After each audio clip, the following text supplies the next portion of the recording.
Sebuah truk bernopol DA8129CY penyok usai menabrak dua buah mobil di kawasan Jalan Hasan Basri, Kayu Tangi, Rabu siang.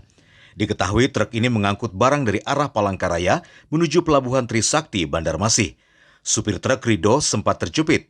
Beruntung polisi dibantu tim relawan cepat melakukan evakuasi. Dari keterangan anggota lantas di lokasi kejadian, sang sopir sempat memainkan HP sesaat sebelum terjadinya kecelakaan. Sementara kami selidiki dulu ya Mas ya, untuk dari keterangan drivernya mungkin saksi-saksinya nanti bisa tarik kesimpulannya. Pak, nanti si sopir ini dibawa ke Polres ya? Ke Polres, ke unit laka. Kayak keterangannya Pak. Keterangan. Kalau ini unitnya Pak?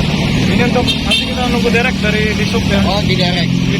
Bener kah? Dugaan informasi sopir link? Iya, mereka karena main HP kan. Katanya kan diteleponi sama bosnya. Korban yang terjepit berapa orang, Bang?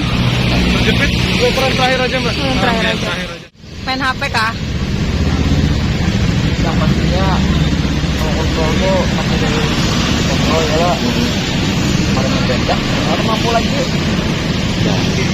Tapi persyaratan menerima telepon gak, Jar? Ada Oh, tapi mulai HP. memoto, Memoto. mengirim laporan bos. Tidak ada korban jiwa dalam kecelakaan ini, namun proses evakuasi truk membuat lalu lintas di jalan tersebut macet. Dari Banjarmasin, Alif Hidayatullah, K1net.